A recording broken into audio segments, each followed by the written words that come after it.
Okay, we're gonna start up again. Sorry for the short lunch break.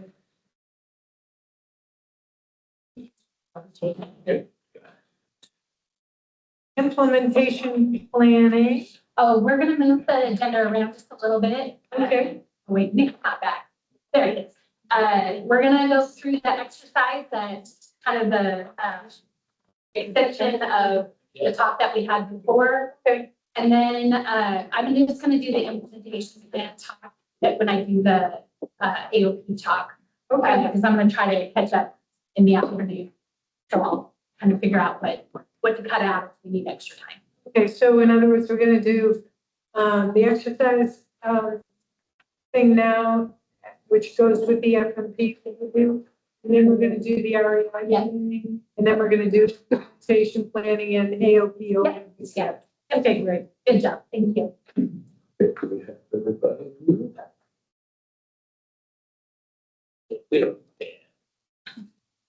I think. All right, Jody's gonna share her screen.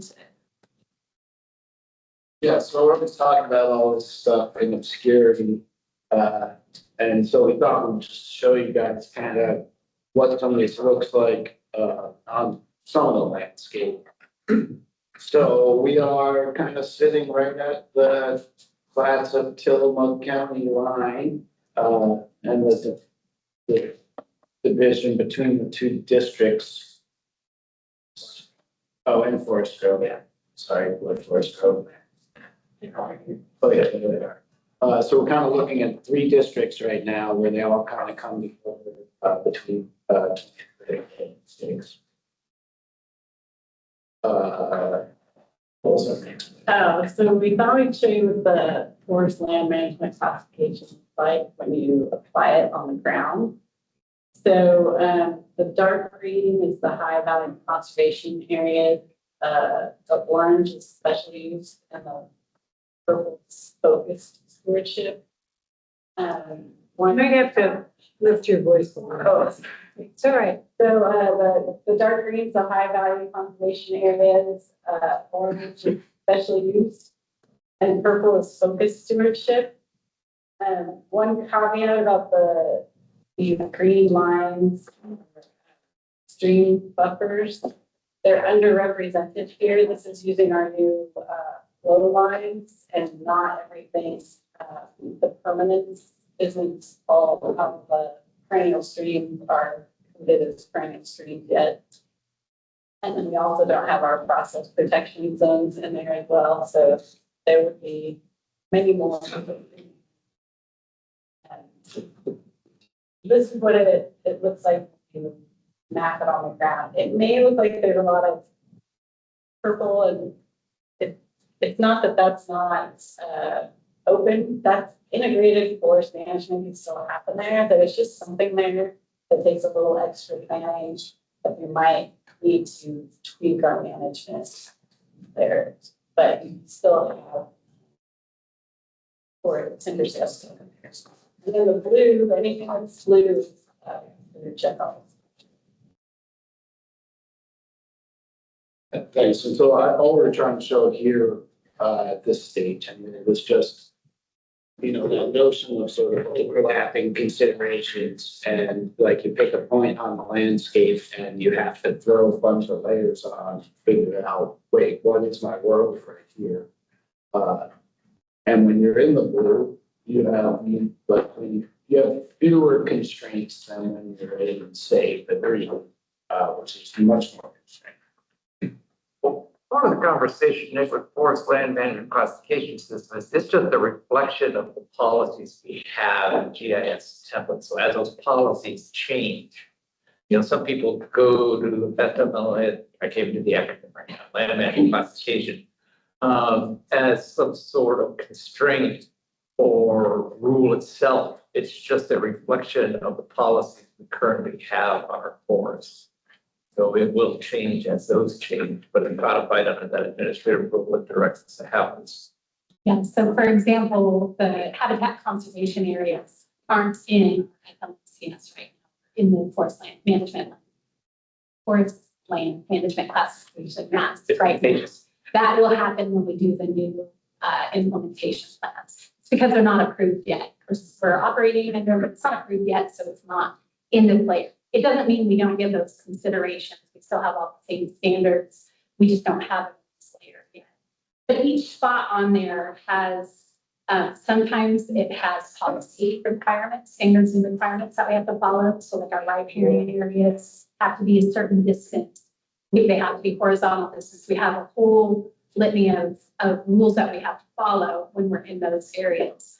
Other areas for conversations. When we work with Joe on trails, there's focused stewardship around trails that we have. Those are a conversation. If we're planning a timber sale in those areas, we have to give consideration and work with REI staff to come up with the best plan for both resources in those areas. When we're in HGAs, habitat conservation areas, we have harvest limitations, prescription conversations that we have to have. So this is kind of that roll up of our big policies that really point to what are the requirements and standards that we have to follow based on kind of that big list that we showed you right before lunch, all those different subclasses. You guys pull the flow lines above the polygons so that we can see them. I don't know if you can pull them up. Yeah. Okay, that's helpful. Thank you. Yeah. The return, the FLSPS. Yeah. Then we can turn on the habitat conservation areas, which are these striped areas. And then we'll turn on this light green is our current DFC. And so these areas that are striped with blue don't have DFC, but are the HCAs, and then we're underlying the green DFC. You toggle those, what's up on and off. Just to So those are the habitat conservation areas. Great, that was just. And so prior to the last implementation plan that we did, those greens there were some inside the HGAs, but there were some outside in that blue area. And what we did on that last implementation planning process was align those two. And that's what we've been kind of talking about is in this transition, we've kind of stair-step to alignment with the policies. So that way, when we have approval in July of 2028, that's a goal, we have already done all the work to step away from our current forest management plan and into the forest management plan with all the new requirements. This has helped us work through some of those alignment issues of working under two plans. And just to be clear, like DFC has multiple different categories, so that's DFC complex. Shorthand. Yeah. Shorthand for the. Just for the record. Yeah.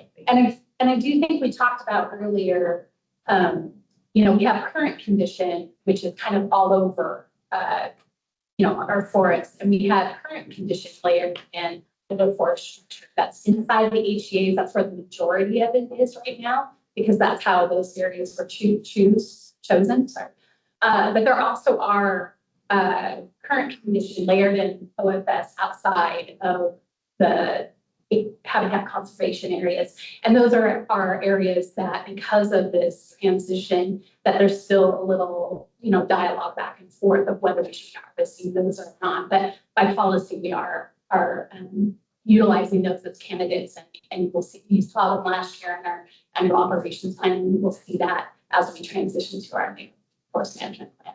And I'll go over those sales later today.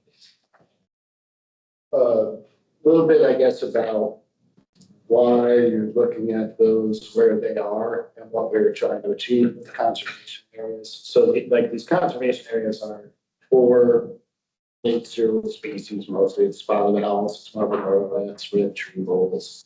We have a 30-year survey history. And so lean heavily into that survey history and our existing habitat. We also were able to see what the models predicted for future habitat. So we take that into consideration as well. And then we were looking similar to the current plan, which calls for, you know, a variety of patch sizes, but also for interior habitat and for connectivity among patches. We try to address those same concepts or sort of landscape plan principles when we design the HCA's. And so we are looking to create relatively large plots, particularly on the north coast where it lends itself better than on some of our smaller, more scattered districts. Large blocks of interior with connectivity among them. We were looking to have both some north-south kind of landscape flow and east-west. And so you see that some of these kind of awkward looking east-west like tails are really just trying to establish some connectivity among, you know, among the different districts essentially. So this whole scene you're looking at is kind of trying to ensure the long-term flow for those species, particularly owls. Kind of, for those of you who are looking online, you can't see my pointer. So the big chunk kind of in the center left part of the map. Thank you. Long history kind of on the north end of the northern portions of that of murrelet activity. So we have a bunch of marble murrelet areas in that landscape. And then there was an older history. There's like, we haven't had owl detections in there in a while. But historically, there were several productive owl sites. I mean, there were multiple sites, there were pairs of owls, there were breeding pairs. There was even a breeding pair whose offspring went on to establish a site and breed in that area. From the Fish and Wildlife Services perspective, these are really important parts of the landscape for the recovery of the species, for the conservation of the species. So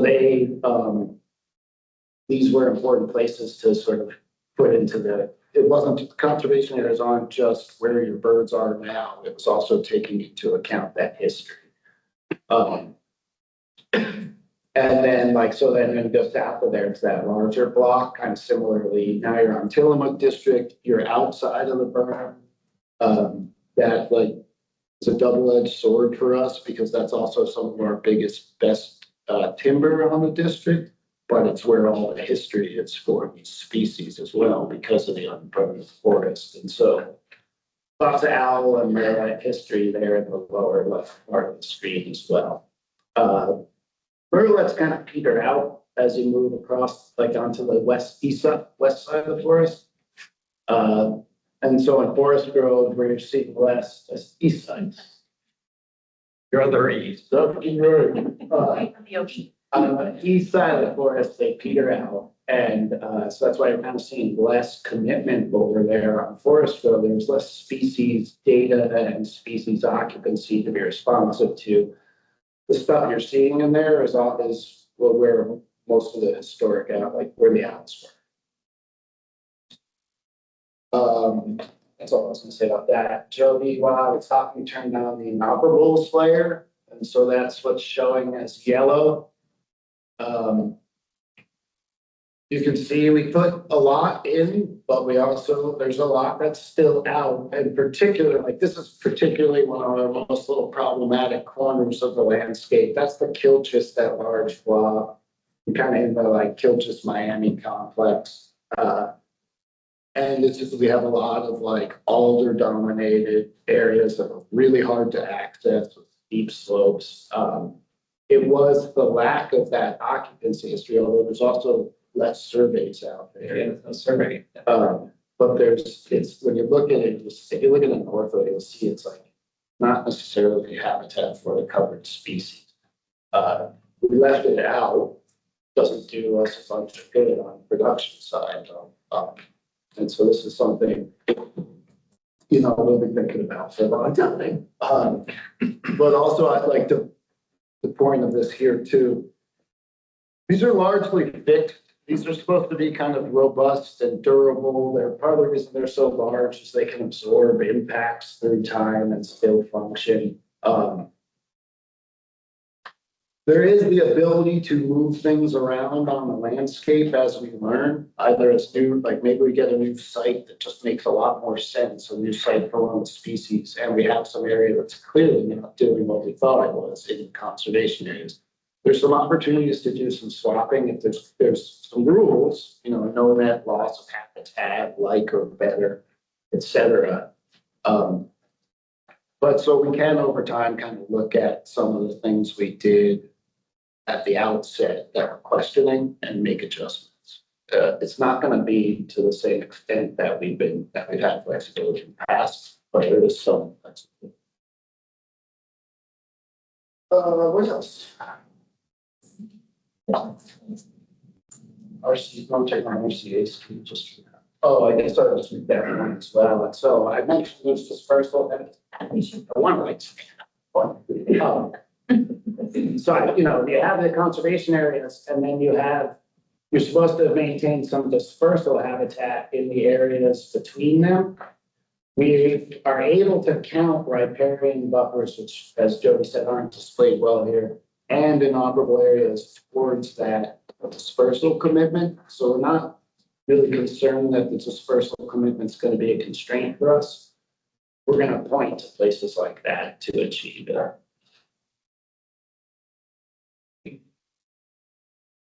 As much as we can. So then we thought we'd kind of zoom in a little bit so you can kind of see a sort of a broader perspective, but then now you're getting into planning and you're trying to find available acres. So we thought we'd zoom in and show that. That's fine. Jody's gonna go what everyone's looking at. Sorry, the colors are different up there than they are on the screen here. So the striped is sort of the HCA areas, dark green, which is horrible on this photo, are the riparian conservation areas. The slight pink is the operation limited. The fuchsia color is research and monitoring. And then the orange down here is some recreation areas.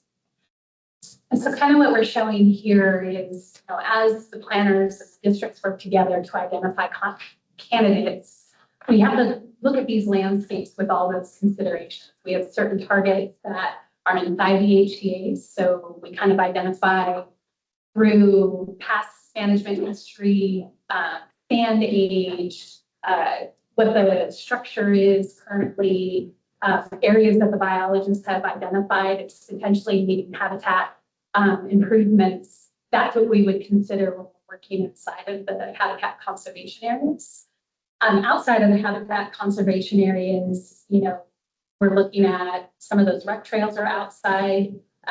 We've got some inoperable areas that we need to look at because while they may be mapped that way, there may be opportunities to still operate in those. So we kind of get boots on the ground to look at those. We have to look and identify our streams by doing stream surveys to determine, you can see the data there. There's a lot of seasonal streams that haven't been evaluated under the new flow line. So we have to go and ground truth those, make sure we know exactly what buffers they get. Our geotech goes out and looks at every timber sale on the ground, anything that is concerning to him, to look for protections under our slope rules. And then you also take into account what stands have been harvested, what's recently harvested for kind of green up, past management history on thinning that will help us. And as we kind of shift and shuffle through those, that goes down which candidates we have available for any given annual operations plan. I think the one thing to note here as we transition into the forest management plan, the HTP is the intent, the modeling, and all those numbers that we have is they're derived by being able to harvest all of the stands outside of the emphasis area. So that general stewardship, other than the stuff that we find on the ground, like slopes or streams or inoperable areas that we define. So Old growth, we don't clear cut those, but anything else we are intending on harvesting at some point within the plan, and maybe multiple times, depending on where we are in the 70 years that we're doing, because we may clear cut a stand and then thin at 40 years and then clear cut again when it reaches maturity. But then within the HTAs, then we would dial that back to what our specific limitations are, how we prioritize that across all the districts based on the highest priorities. So that's kind of just a glimpse in of like how we're moving around the standards and the requirements that we have by kind of utilizing these emphasis areas to help us make the decisions in there. And that's kind of what happens prior to us delivering an annual operations plan for everybody's consideration. Couple other points, I guess. So you can see clear cuts in the habitat conservation areas. I think if you like that's kind of harvest units on that map. You may be saying, I put a clear cut in conservation. Depended on, so recall, I said we were trying to kind of build back large patches with interior habitat. And so to the extent that a clear cut as it grows in is going to contribute to that, we kept it to the extent that keeping it out would kind of create like a donut hole. We just put it in. So there's that. Also, in many cases, the leaf tree strategies in the unit were really nice. You can look at it and say, this is going to grow some nice habitat over time. So that, like, when we saw those, we tried to get those as well. But now you can see the challenges, right? So you can only thin in those conservation areas, and there's some limits to how much thinning we can do. And so it has to be kind of parsed out amongst all the districts. And then, so now you're trying to find a regen unit in that matrix in between. And you can see we've already, this is an active part of the landscape. We've already done a lot of harvest, so it really limits down where we can go.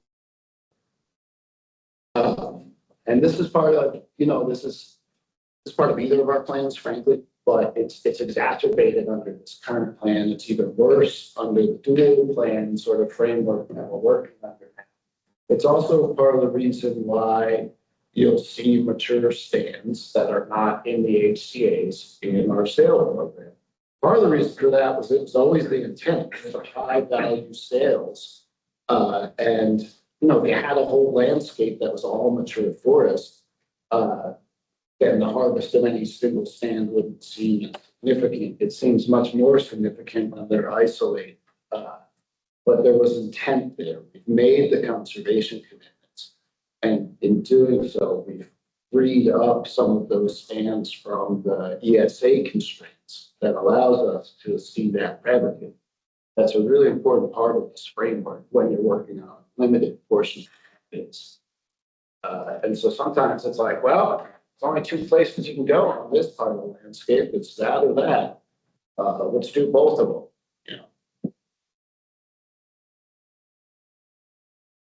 Up there and see questions or thoughts.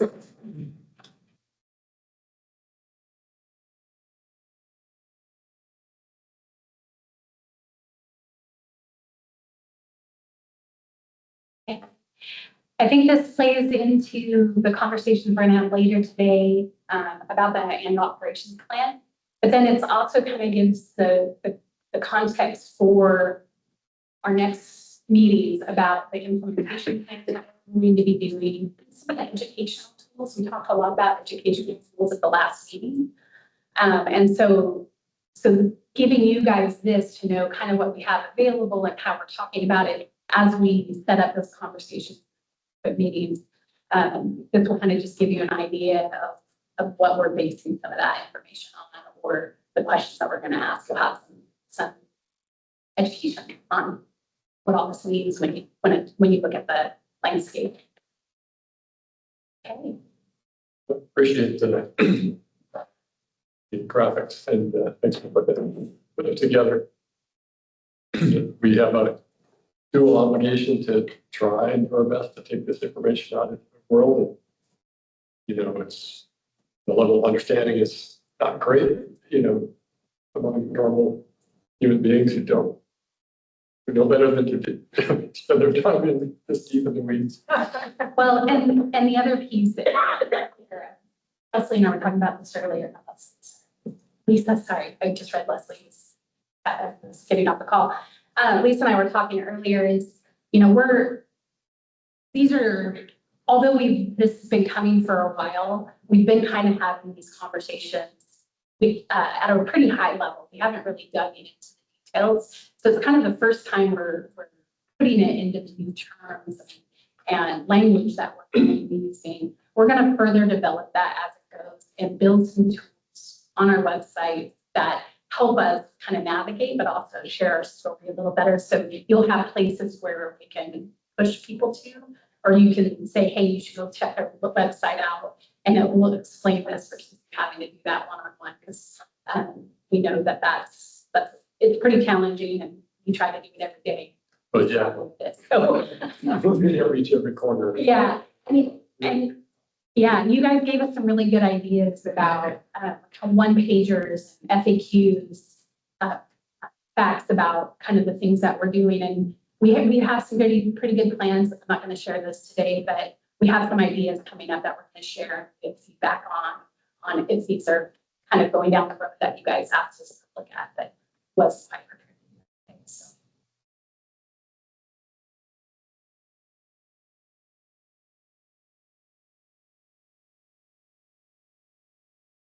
Yes. Awesome. Well, with that, I guess, the next piece is kind of thinking along the same lines that Amy just shared. I'm gonna try and cram 3 45-minute presentations into about 30 minutes, not trip on that. I'm gonna kind of do a quick review of some of the past presentations.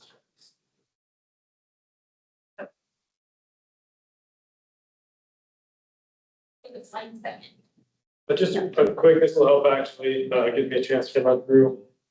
This is, like I mentioned, kind of 3 different presentations that we've had over the last 3 meetings that were actually in response to a question 4 meetings ago from Mike about recreation master planning. And there's been a lot of discussion, quite frankly, internally in ODF, there are state forest meetings, division district meetings about how rec planning works. And so if we have those questions about how it works, obviously the public has a lot of questions about how that works too. We've had a hard time answering those questions and putting it out there. So Colleen and I have spent a lot of time talking, trying to figure out exactly how we're going to really use, kind of the plans that we already have in place that we do have coming to really inform future recreation master planning and education interpretation master planning. So that's really the goal of the meeting or of the presentation that we'll have up here in just a second. But I will say, 45 minutes on the schedule. I don't want to talk for 45 minutes. I'm sure no one wants to hear me talk for 45 minutes. If there's any questions throughout, please stop me. I'd rather just answer those as we go through, clarify what it might be. And then also, I will be talking about some plans that were made when I was 3 years old. So it's a little bit hard for me to dive into what that actually was and what the intent was. But I certainly know there are people that have helped out with all these plans that I go through.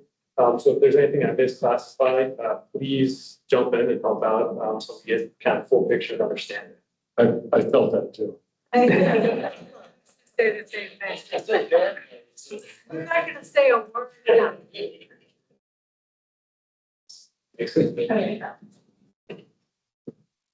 But like you pointed out, I was born here, so at least I was here. I could have been involved. It just would have been maybe not a whole lot of help with that. So kind of the intro there. So I'll just dive in again quickly, just the overview and goal. So this really is kind of coming from 3 or 4 meetings, if you will. When I first started this position, it was my first meeting at SBAC would have been on October 24th meeting. And Mike, if you're still there, at the very end of the meeting, you said, what's going on with rec planning? I've been on here for a while. We want to dive in with rec master planning. And from there, we use that as an opportunity to talk about rec planning and then also some of the realignment and opportunities we have for operations, the next couple meetings.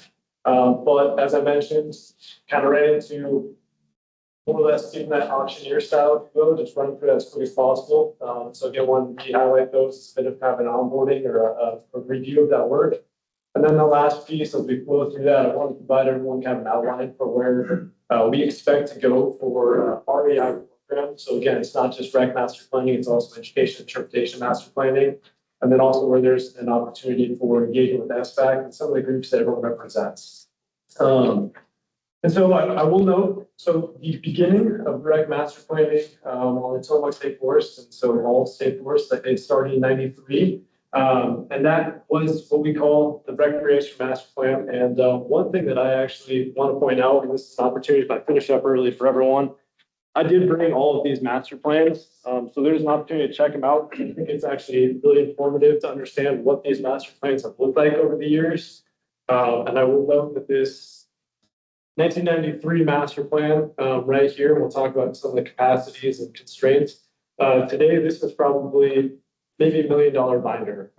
Thinking about how parks departments and other entities run things, if you have a contractor running that, that's pretty substantial, the work that goes into it, let alone all these other pieces. So again, kind of think about specific plans in 2000, the CLATSA, San State Forest have recreation master plans are put together. So again, an opportunity for everyone to check these out moving forward as well. And so what those look like and what they bring about. So they were developed for district-led recreation strategies. And so obviously, and I will talk a little bit about the REI program. We are no longer at district-specific level. We are spread across all of Northwest Oregon area. And we are focused on also education interpretation. So pulling that all together. So these plans, well, they're super important. They did develop specific projects, some that have been finished up and really at this point on the recreation program that we understand today. Some have ongoing projects that we're still working on, and then some that never began. All of these things together really have created where we're at today, both good and bad, right? You know, it's presented some opportunities for growth. It's also with some of these ideas that I just mentioned in that last presentation, so places where there's operational, I guess, kind of conflict points and opportunities to work through whatever that might look like moving forward. But just wanted to share exactly what that has looked like. I guess actually before I jump forward, one more piece here. All of these plans were developed kind of like an implementation plan for the next 10 years, theoretically. And at the time, thought about capacity, thought about resources, and thought about what the next 10 years could entail. But as I noted, the first plan was in 1993. It did have an updated action plan in 2000. So all of these recreation master plans that we have essentially for the next 10 years are now 26 years old, I guess. And so it's been one of those things for recreation and for our program, just a reality of what we're looking at for our guiding light, if you will. But just a quick example, and obviously, as I mentioned, for everyone, and sorry, everyone's online, obviously a little bit harder to share these physical copies, but if everyone does want to check out the physical copies later on today, they all have a similar kind of layout that were all developed from the '93 Tillamook State Forest master plan. And from there, it tiers into goals, objectives. It does obviously have some diagrams. An example on the left there, or I guess my left, everyone else's right, is zoning for motorized and non-motorized and other activities on the forest. So just an idea of kind of what we do have right now for planning. And so with that, I'm going to kind of take a quick pause from recreation, so the R of the REI program, and jump into interpretive planning. And along with saying, I want to point out that in this gigantic '93 document for Tillamook State Forest, it did say that one of the steps needed to move forward was the idea of an interpretive master plan. And so that interpretive master plan that followed was done in '95. In '95, essentially what that was, and actually also again, I'll hold this up just for everyone here, pretty substantial as well. Another huge collection that today I'm not sure what that would cost. This one actually was done by consultants as well. It includes diagrams of a whole bunch of different things, from interpretive kiosks, which some we have on landscapes today, interpretive trails, which we don't have on landscapes today. We have kind of overlooks, if you will, that have not been built out for some of those trails. But it does also include a diagram and idea for a centralized interpretive center. And so in '95, that was kind of the beginning of that interpretive planning. Again, I have that document here if anyone wants to check it out later. But that ended up rolling into the creation of what is today the Tillamook Forest Center, which was kind of tiered from that initial plan. And a couple of things I think are really important to mention about that plan. and the Tacoma Forest Center. First off, it's already mentioned that this is the 20th anniversary for the center. And I think pretty important to note that in those 20 years, center's welcomed just shy of 1 million people. And so a lot of people coming through and all tiered off of that idea of kind of public engagement and stewardship, really geared towards a working forest. So the whole idea and everything that still our team works off of initially tiered from this master plan. The master plan talks about all the different pieces of the work that takes place on the forest, ecological, environmental, social, economic, all the values that a working forest does present. So with that, I guess before I wrap up and jump ahead, that is all of these plans in my hand right here. These are the master plans that we theoretically still have that have been tiered from the previous forest management plan, the previous FMP that obviously everyone so far today has been talking about the new FMP going forward. And so with that, we obviously know that there's a need for a shift. But when these were created, and I mentioned these were created with best idea for capacity and resources at the time. Obviously, as noted, in 2000, they were built for 10 years. So theoretically, you expect that 2010 would have been the next time for an update for a recreation master plan, if that's what we're building. But obviously, looking back at history, pretty significant change in less than 10 years from that period. The 2008 the Great Recession had significant impacts on just about everyone, but thinking about the recreation program specifically and the staff at the Tacoma Forest Center, we saw a very significant decrease in staffing during the recession.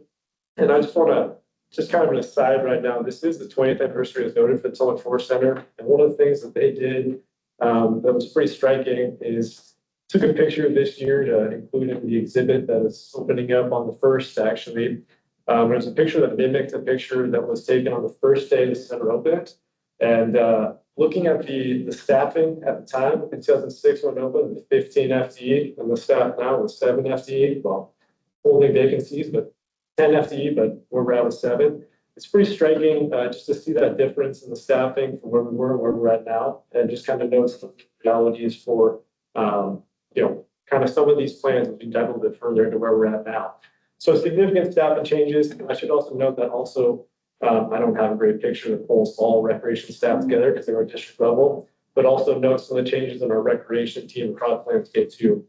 But additionally, along with decreased staffing, we also saw a move towards a no new development policy. I've heard it called a couple different things, but that's what I'm going with. But essentially what that meant was even in any case, Nick mentioned a little bit about our budget. I'll talk about that moving forward. At this point, we have the availability in our budget instructions to move forward with volunteer-led projects, grant projects.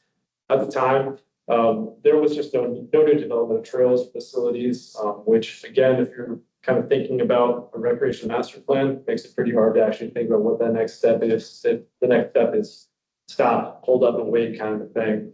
But what that really did do is it made our program really focus on maintenance and operations instead of planning infrastructure development, which is pretty obvious. Kind of I started off with, hey, if you have a plan for 10 years, you're going to put a pause on that plan. If you get 10 years and you don't have the infrastructure, capacity, or people.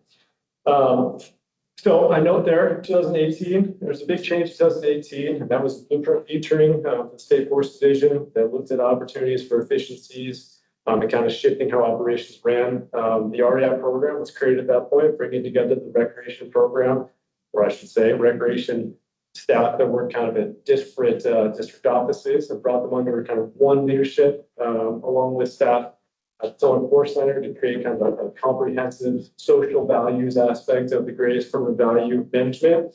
And in doing so, the idea was to create increased visibility for the work that was done, also an opportunity to really kind of share maybe the State Forest brand, if you will. It's something we still do today with our staff running around with State Forest caps on their heads and on their back, just to make sure that that's kind of a known entity. But then also to create operational partnerships for the work, both internally and externally. Obviously, I won't dive into this now, but we are different. We are not foresters in the Department of Forestry. So it's an opportunity to bring together kind of similar projects, similar minds, and create a bit of a team for that continuity. I think Amanda maybe mentioned morale. So it's an important thing for bringing together, kind of understanding the work we do, that maybe doesn't fit perfectly in a box. And so what that really did, and I know now we're kind of moving from that planning piece, so that crunch planning, into a little more of where we're at right now in the REI program. So that created the REI program, and just an overview of where we're at. We're roughly 32 FTE, which breaks down to 29 permanent staff. And you can kind of see the split between positions that are focused on the entire program versus the recreation side of the house, which is split. We'll talk about that in just a second. And then the education interpretation program, which is at TSC, and additional seasonal positions. But also just again on the geographic sense, I think it's important to show that spread. So we have staff in 5 different offices, again, all doing kind of similar work, but just have a spread geographic supervision, if you will, even if we do have kind of a shared mission, even if those missions come from documents from 2093. So that's really the REI program. Moving forward, one thing we also talked about at the last meeting is by bringing the team together, it allowed for those efficiencies, as we mentioned. Obviously, with that brought together in 2018, there's been an opportunity to kind of align around what might be the best suit for our operational teams. But we've made a quick shift, and so I just want to highlight this again. Our program essentially has 2 positions. One is currently being held vacant, the community engagement coordinator, and then the program manager position.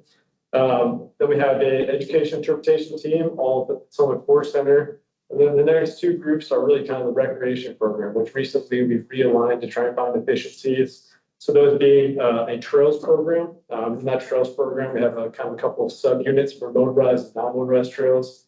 And something, I guess, again, I mentioned, if any questions, happy to answer them before I just keep plowing through. But one of those things that we were really trying to improve was our budget management. As mentioned, the kind of cleaned up a little bit that maybe I could have a better clean up myself. Our OHB work is actually covered under OHB fees, which come from the gas tax. Every time anyone purchases an OHB permit, a percentage of gas tax goes into a pot, and that covers 6 FTE for our program, which covers the field work. Additionally, split at this point, split between different manager positions, since there are touch points for all our management. And then also covers operations, OHB campgrounds, and also on trails as well. So that's just kind of a way that we are trying to be more efficient with the resources we have. But anyway, diving further, additionally, then we also have our facilities team. So our facilities team really manages campgrounds, trailheads, any kind of, I usually think of, lines. Anything that's a line is going to be our trails team, and if it's a dot, it's going to be our facilities team, right? I guess maybe I think 2 GIS team, but that is our program, and just kind of do a review of our operations. And so what has that done? So now we're kind of caught back up to the present. We talked about the previous plans, talked about how we operate, some of those changes within the new program, not so new anymore. But where we're really at, we've streamlined oversight of district operations across the program. So we went from that district into one program. And I think we're continually doing a better job of trying to increase our operational efficiency. But one thing that's really important, I want to spend a little bit of time here and probably pull 1,000 pictures, is we've also standardized partnerships. Previously, if a organization came and talked to staff on one district to do volunteer work, and I went to a different district to do the same volunteer work, there may not have been the same, I guess, like those rules and regulations or just kind of lines of coordination. And one of the really big things for our program, as we are talking about kind of decreased capacity, one thing that's really important is that as a single program, it's allowed us to develop MOUs with different groups. So I mentioned that a little bit earlier about talking about cleanups. It's allowed us to say, hey, X group that's interested in X project or area, you can work with us, and we'd love to work with you, whatever that work may be. But we need to make sure that as an agency, as a state, we make sure that we have covered liability and covered risks through insurance, through understanding of the rules we have, so we can actually share that information. But then additionally, also make sure that there's kind of a standard idea of where that group can work, where they should work, and how they report back, and vice versa. So that's one of those huge things that our program's taken on recently. I do want to make a quick little call out. In the last year, I believe, Jamal, we have just recently updated. We now have 6 MOUs with non-motorized groups. 8 MOUs with non-motorized groups. We're actually moving towards our first MOU with a motorized group, which is a great thing. Thank you, MOU. Sorry, memorandum of understanding, which allows us to say, hey, we'll do with this if you have this, right? So that's one huge benefit that we've had. But of course, so talk about the benefits, but then also the drawback. So obviously, I've talked about the limited resources. This morning, Nick and Kevin talked about the limited resources as far as financial resources in the program. Except for the ATV transfer fund, our program is funded through timber dollars, which is great because it's an aspect of forest management, obviously, but it also is difficult. When timber revenue may go down, that does not mean necessarily that recreation numbers, education numbers, interpretation numbers also go down. And in fact, since 2008, in that great recession, we have seen recreation numbers climb across the state. The statewide comprehensive outdoor recreation plan, it's done every 5 years by NOPRD, continues to show growth across the board as far as people wanting to get out and recreate. Also calling out one of the most important things according to the public is education, interpretation, opportunities, and landscape, as other opportunities kind of in cities or any other entity, I guess, is starting to dwindle a bit more. So those are things that we really need to provide. But for our program, when that revenue goes down, obviously, I mentioned before, we're currently sitting at about 25, I guess we'll go with the round number, 25% vacancy in a program, which is difficult when we continue to see increases in recreation use. We continue to see additional asks for education interpretation from local schools, local entities like that. So for us, that is a significant reality that we have to work with. So it kind of, in the end, what that means is we have these operational efficiencies that we've gained, but really we're a strategic planning capacity kind of cap, if you will. And one thing that really plays out, and this is where I want to dive next, is outcome, and I think everyone's probably heard, if not me, maybe Laura Frederickson prior to me stepping into the role, talk about what we created as a strategic plan for the organization, or excuse me, for the program. And the idea was to build kind of a link between these plans, if you will, and the previous FMP to the next planning. So what we're talking about now, the HCP, FMP, IP, and build a bridge between those. Really focused on, at the time, the document says we're going to improve infrastructure, we're going to look for systemic growth, and we're going to make sure that we have an understanding of what people want with forests, and then also look for additional funding capacity, which is awesome. And it's a great document, and it's been great for kind of a guiding light for building a new program. But unfortunately, you build a plan, if resources change, it gets a little bit difficult. So this was kind of built with the idea, when it was put together, that we had a lot, maybe not infinite resources, certainly, but we had a lot more resources than we're looking at right now. And so for us, I guess kind of the end goal in this strategic plan, which as you can see, theoretically wraps up at the end of this year. The goal said that number one on both our recreation side and our education interpretation side was to have master plans for both of those. And so I know that I came and I spoke that, hey, that was our goal. And I guess October 24, and then actually a year ago right now, and said that was still kind of where we were shooting. We're trying to figure out what that might look like. But since then, we have obviously come into the financial realities that we've talked about already. Colleen and I spent, I don't know, Colleen's very sick of talking to me about this, I'm sure. But we spent a lot of time talking about how we were going to accomplish those master plans with the resources we did have.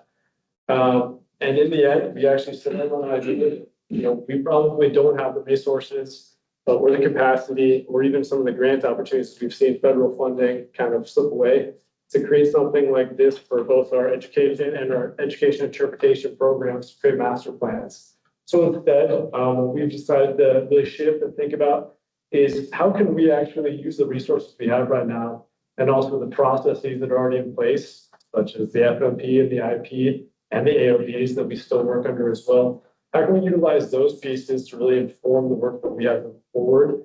And so the goal for what we're working on is to avoid having separate master plans and master plans that we keep shooting for that we can't get to, and instead move towards utilizing these upcoming planning pieces to really kind of outline a master plan for our program, both, keep kind of splitting out the R and the EI, which those are different pieces, all encapsulated in one world.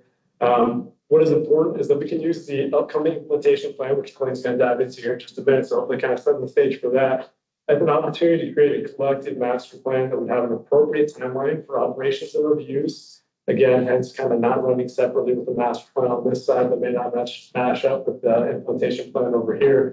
And also make sure that our operations are more in line with the reviews that we have to do, right? If we have a 10-year plan, it's important we stick to a 10-year plan so we can actually stay on top of what the changes might be in that timeline.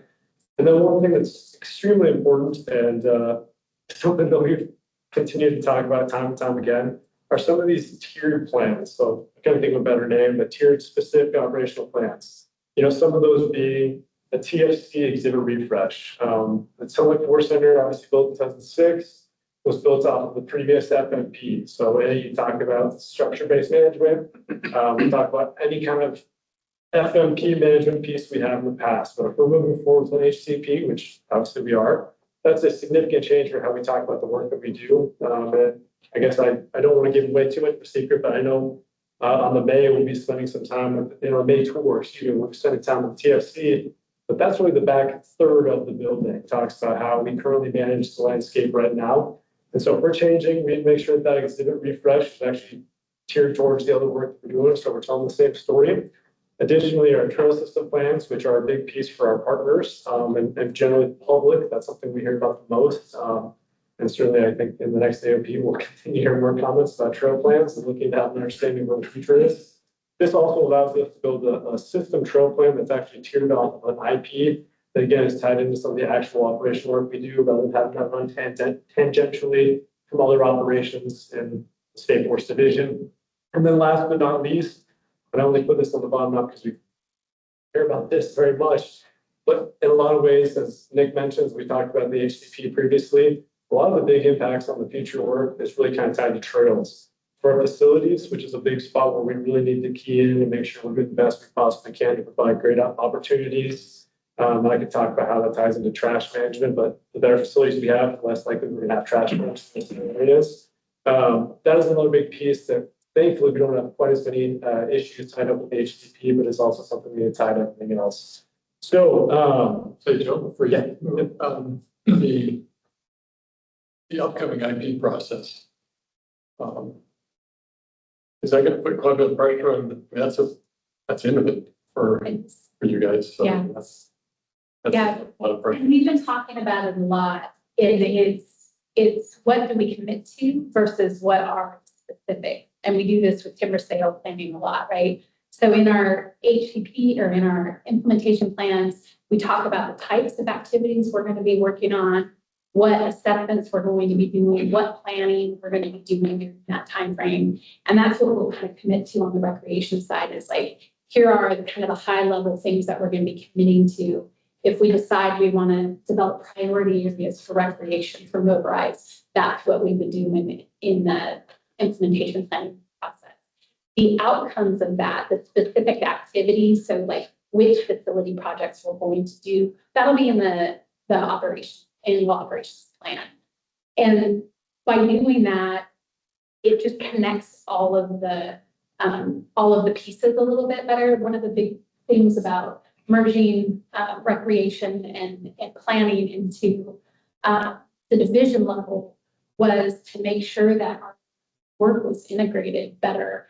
That way, when we're talking about budget issues, so, you know, some years we have really good budgets, some years we have, that all impacts the decisions that we're making. And by tying them to those implementation plans and operations plan, it's really important. That being said, what we have today for implementation plans are going to look different, especially for recreation. Right now, we've, you know, just a couple of pages. It may be an appendix where we really talk about, you know, kind of these higher level concepts and plans and priorities that you're going to see in 10 years. So yes, we do have a short time frame, but it seems like a short time frame. And so we're going to do our best to develop an implementation plan that gets us pretty close to what we need. And then we'll just edit and adjust as time goes on and as we adapt. I think I heard an answer to my second question. The tier specific operational plans are still, that's right. Yes. Yep. It's okay. Yeah. So like on a new layer. Projects, like specific projects we're going to do would be then vetted through the annual operations planning process. We can get engagement. Yeah. Do you know if anyone in the department's been talking to the Oregon Environmental Restoration Fund folks over at OWEB I asked because they have a pot of money, a big pot of money.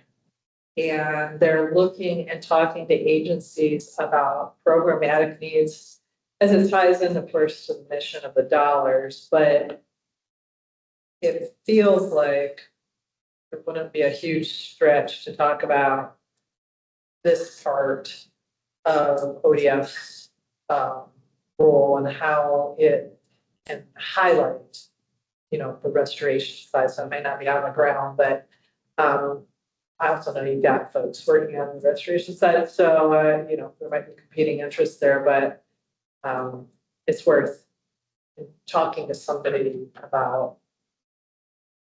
Yeah, absolutely. And I'll also note, and try not to say things I don't actually know what I'm talking about, but I don't know what I'm talking about here. But the EO, most recent EO actually ties into a lot of the work that we do about connecting folks to the landscape, and it's really connected to the resilient landscape. So although I haven't looked directly into that, that's great. Thanks for saying that. That is definitely an opportunity for the work that we have. We're trying to find some additional connections because, and I will, I guess I'll also say as candidly, I'm a pretty cheerful, happy guy, but this is some like pretty tough stuff to save our own capacity for, right? But I will say, even some of those grants like that, it still requires capacity. And certainly I'd be remiss not to point out that our planning coordinator right now is also wearing the trails manager hat, and our community engagement coordinator, that hat's spread between kind of everyone, and those are big positions for develop full riding grants and finding additional funds that we are holding vacant. So I guess to answer some of those questions that Amanda had earlier about what does this look like as far as, I guess I can answer that for our program. It does limit our ability to look for grants, and I will also note Virginia is here from the State Forest Trust of Oregon, and so that's an entity that we work with very closely as an opportunity for us to try and expand our reach and expand those resources. But again, even that, again, I also note that one of those positions for holding vacant was kind of have to do with working with the trust to fill a lot of those needs and also look for funding. And so it is, I don't want to sing a sad song, but it's just a reality of some of those impacts from holding capacity back. So yeah. Commissioner Banks also has a question. Go ahead. Yes, go ahead.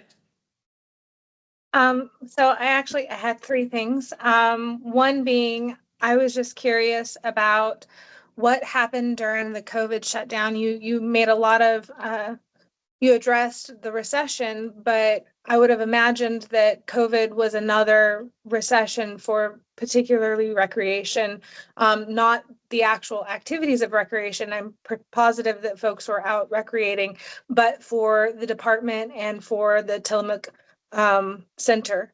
And the second comment I had was I've heard a lot about organized recreation today, but a little less about I wouldn't say our hunters are unorganized, but that our hunters utilize our forest probably at a higher level than say some of the organized recreation. So I just hope in future planning approaches that they're also part of the conversation.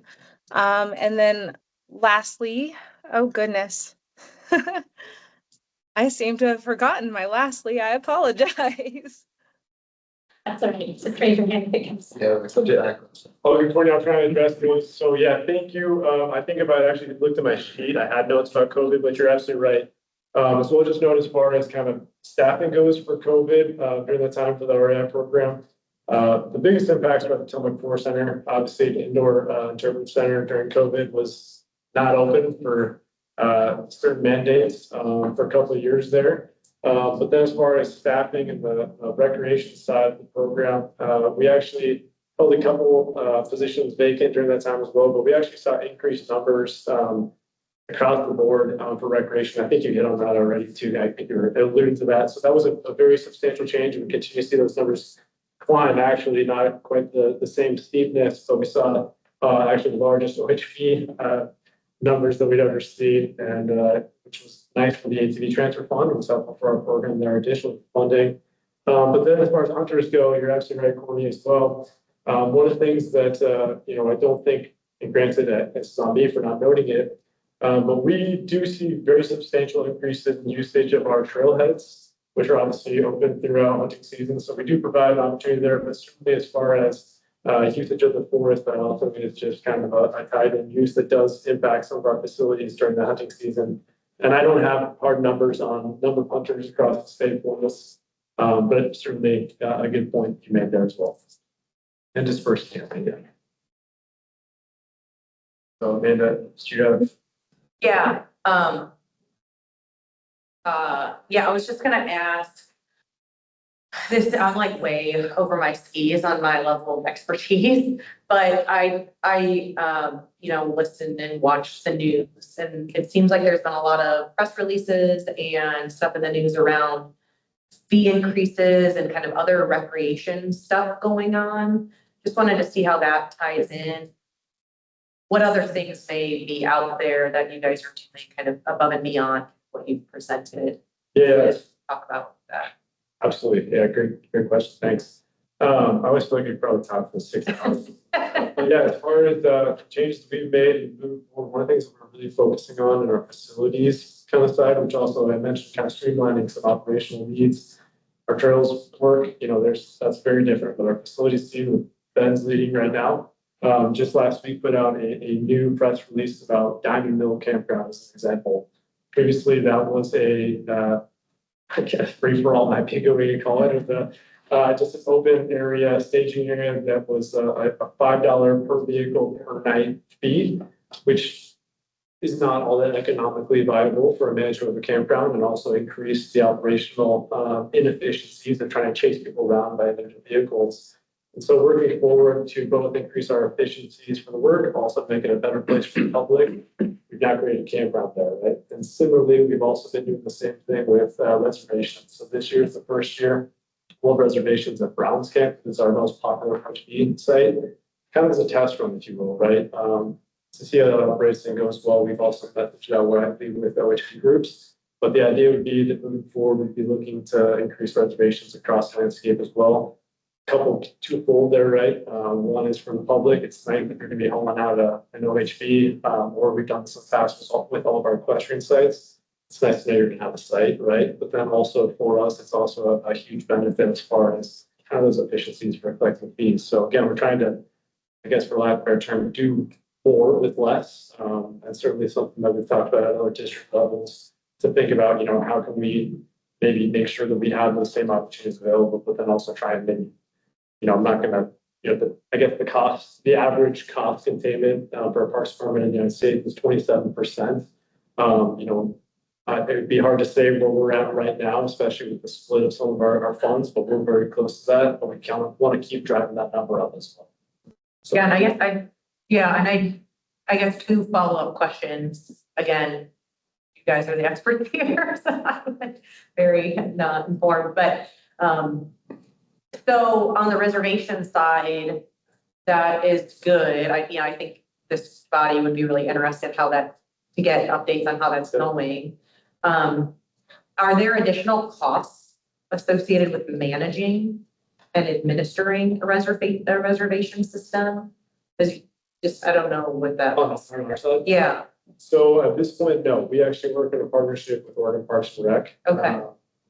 Our department, okay. And so we work in a partnership with them, but of course, you know, theoretically, if we through every single campground on our site, we have to work collaboratively with them to make sure that what we have versus what they have and available. And so theoretically, we could be bumping up to capacity limit for, you know, whatever that might be. And so we have to work and make sure that that's working across for everyone. So kind of an answer to how on, but then, you know, also for the general public, you know, that is the question. I guess maybe this is a bit outside the question you asked, but just a quick note, we did run about 3 years of surveys at our campgrounds just to understand, you know, what the general feel might be towards reservations or not. And quite frankly, it was across the board for different sites. You know, we saw OHV users and question users have significantly, you know, more interest in reservations, although we saw generally above the 50% majority that did, you know, look for reservations. It was a little bit more split than some of the sites.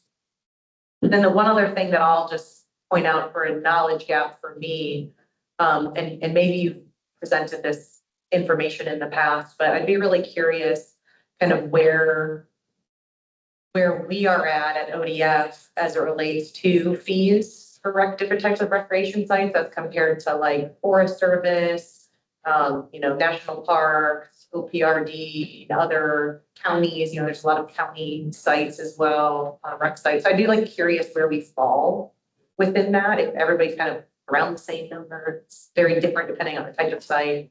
I just don't have a very good knowledge base on that.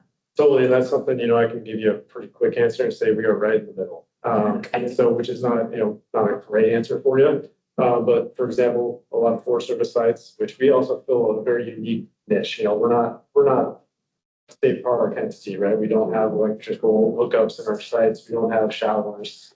But we're also not a primitive facility either, right? Kind of all of our campgrounds, trailheads. And so we end up being kind of right in the middle of what you might expect from the Forest Service, primitive campground.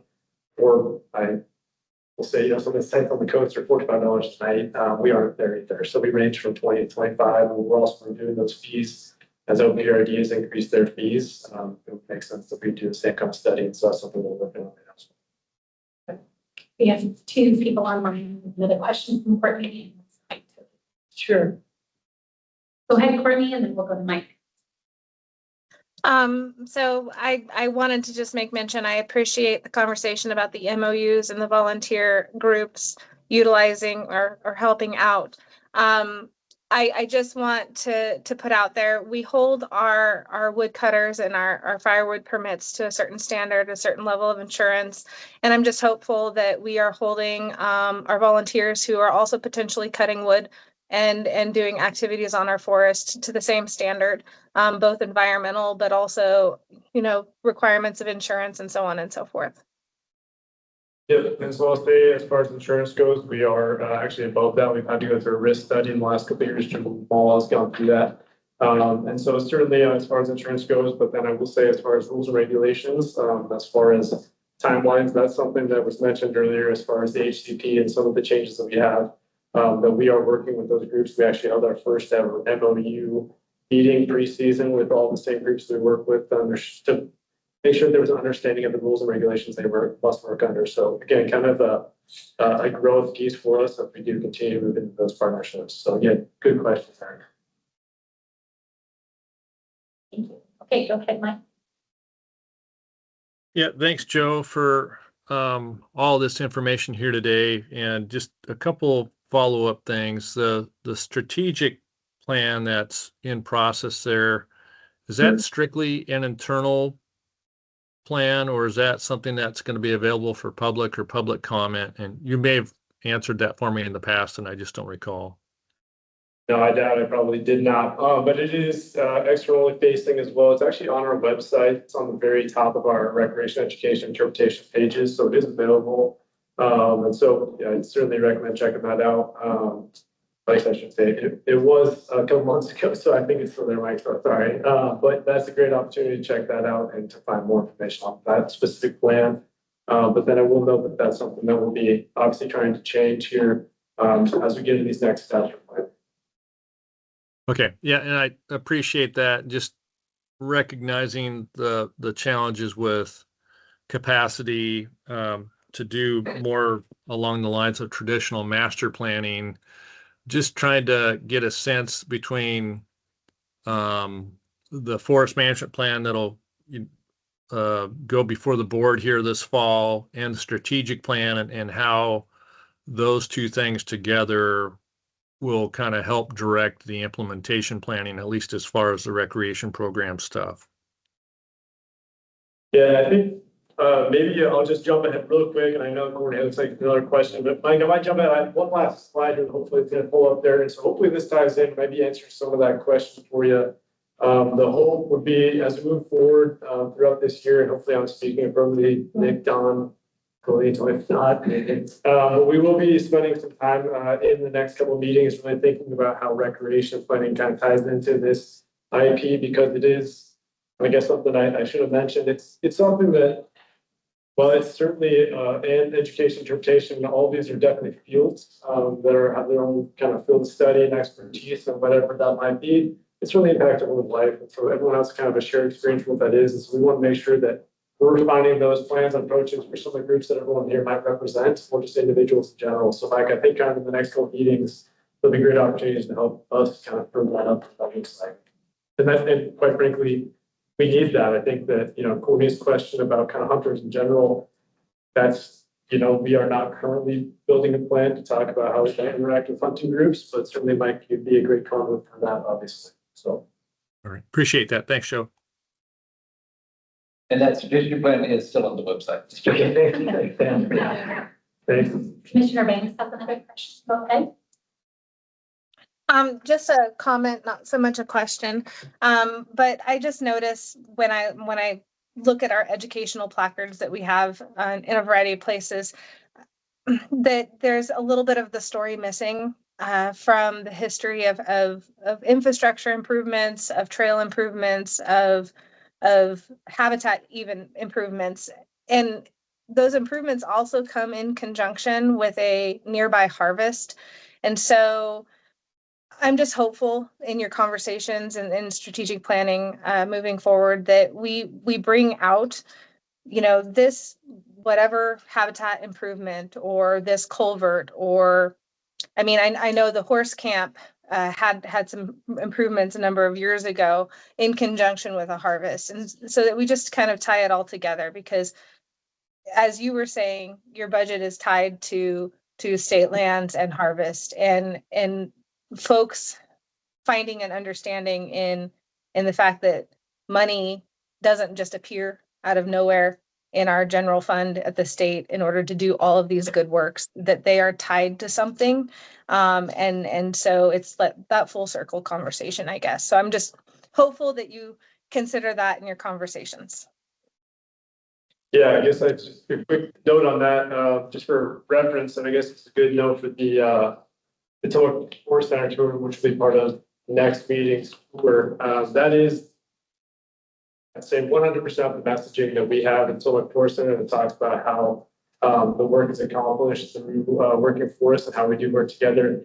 One of the things we've run into as far as interpretive placards in the field to kind of share that information, that first off increases costs for putting it out there, and then also the maintenance to ensure that they do stay up. But that is something that our staff is trained for in actually the same room every year.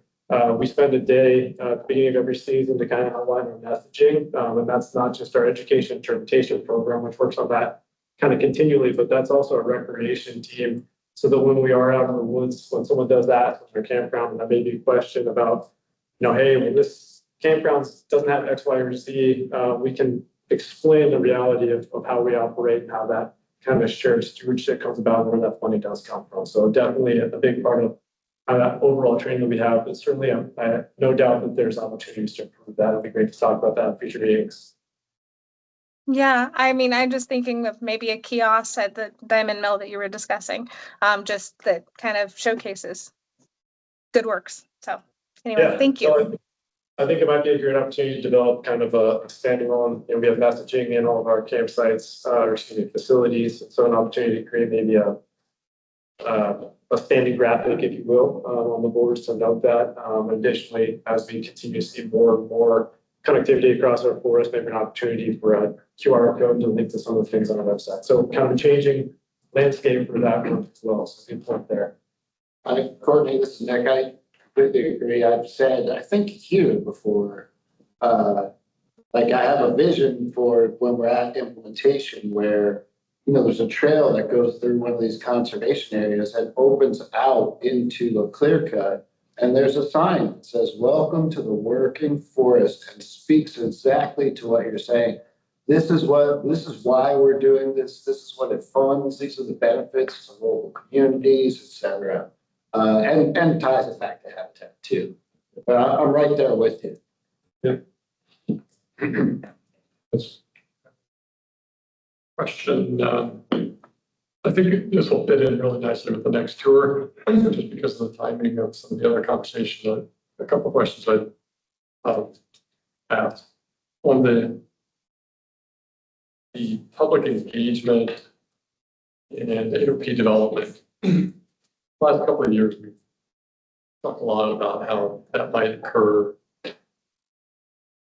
There'd be public engagement and kind of over the summer and let AOP develop during AOP development, as opposed to having an AOP project or a project come out for comment. And the Diamond Mill trailhead issue that just kind of came out. I mean, there's been lots of messaging about the decision, and it's far from clear where the plus and minuses fall. I mean, I'm fairly supportive knowing everything I know about it, but it's not immediately apparent because there are a lot of trade-offs, a lot of negatives to that project. And so a public process in the community for working through that development would have been probably helpful, because right now on social media, there's just a lot of name calling and back and forth and ODF, you really screwed this up, because they've just heard what, and they don't, so now it's backfilling time. And so this would have been a great thing to workshop in advance. I hate to use the SDAC meeting in the fall, or, in the spring to kind stuff up.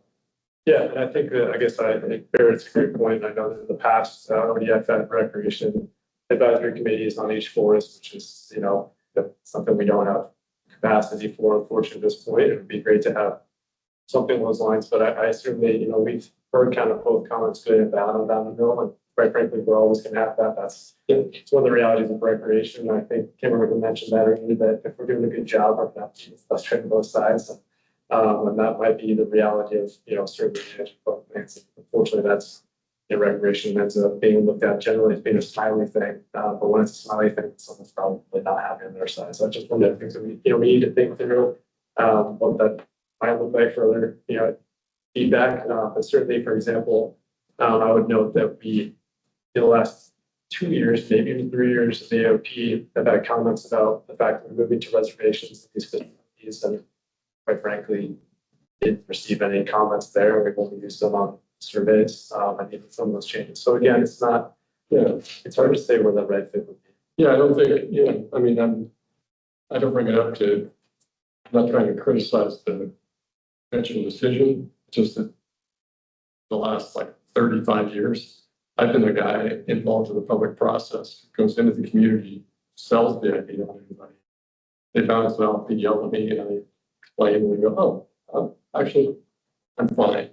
And it just freezes right along. And so having allies out there helping you workshop ideas, so we don't have this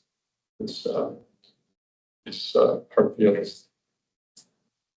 And I think I can speak for the Trails team. And again, there's no perfect way to do this. So it's really not just kind of out of it. But that's one of those things where we've tried to use those groups that we're working with MOUs to take that off of just one person's shoulders here, understanding the AOP. But that messaging went out to OHV groups through our on-rise Trails coordinator to give them a heads up of these changes of those projects. And so again, it's hard to find that right avenue to get that information out. It's certainly something we can talk about for diving into AOP projects, certainly. Yeah, I just took some notes as we developed the implementation plans and new annual operations plans. Just noted, how to highlight those at the right time in the planning process and getting those out. So we'll work through that and see if that rises to. So, I'm not remembering. I thought that was the process you were talking about, that would happen years ago after. Yeah, I think it did. I think it just doesn't, it's just not raising up to the level. It just maybe just got missed. Because I think it was in there as a planning project and then into it as an implementation project. So I think it was in there 2 years. Yeah. Gotcha. And then on the budget question and no new development question, I'm just coming from my roles with OPRD on the ADC advisory committee and the grant committee, having created the legislation that raised all this money. That went, that budget went up from 1.9 to 2.1 billion this biennium, and the staffing is flat this whole time. And so I have to sell no new development somehow. But how do I sell that when the budget's going up? And like new development, new trails, very seldom are those stated. It'd be fun if we could do this new thing. It's usually sustainability of public safety is new development. So to sell, can't do new development, even though we're bringing more and more money. And staffing is just still there. So we haven't got the MP projects for this year or MP projects for future work, but one of the things that was noted in Nick's presentation about the FMP, HCP, you know, we have substantial changes as far as, you know, previously Nick had best management practices, trail standards kind of noted under what we have for the FMP. Well, now we have very specific work about hydrologic connectivity. And so when we talk about no new construction, and that is what we would need to talk to about the report that we have to write every year, as you know, so PRD talks about the work we do. We can't have open water crossings. I guess I should say can't have. We have 20 years to get up to that same level, and obviously we want to jump on that as quick as possible. And so while it's not new development of trails, it's ensuring that the work that we do for managing those trails, to put culverts in, improve crossings, to make sure we're under that same piece. So it is a hard piece. Trust me, again, it's a hard sell to the, you know, to everyone, right? As far as new development, that's kind of the crux of recreation or parks and recreation, if you will. Is that's one of those hard things. Everyone wants something new, but it's that maintenance piece to keep those new things out there. That's what we're at right now. And we'll get into that here. I think, well, hopefully I haven't taken up too much time, but the list as far as work that we have, it involves a lot of reroutes, a lot of culvert installation, a lot of bridge installation. So, you know, quite frankly, we do have, you know, 500 plus miles of OHV trail just on the Tillamook. And so I don't have the number of how many crossings on my, you know, out of my, that looks like as far as hundreds and hundreds of crossings we have to get there so we can keep that same stuff open. And some of that will, and that's one of those pieces as far as kind of looking ahead for those specific plans. And I noted also when Nick mentioned the overall cap of miles, it's a net gain. And so some of those places where we may need to vacate trails that are on the right spot, you know, that is something that goes way, but that allows for that construction of new trail. And so it's that shift to make sure things are good. So Yeah, that's, but on the budget side, those open water crossings have been improved at a rapid pace already concurrent with new development. So we're been on a pretty fast pace. And I think the budget piece is tied to that though, because the rules are changing even from where we've been over just the last couple of years. They're getting more stringent. And so it's really going back and looking at the trail system and making that's where a lot of that money is going, is in the improvements versus building a trail. I just hadn't heard that. I'd heard it as a budget. I mean, That's correct. Yeah. So that's great. I just Yep. heard it as, Yep. as a budget issue, not as a shifting Yeah. priority. You're compared to the upgrading to our new standards. So that way we have a durable and sustainable trail system and facilities to meet our HDP requirements. which is an important shift right now in that strategic plan. You know, it does know that we are looking to expand for new opportunities for new connectivity, things like that.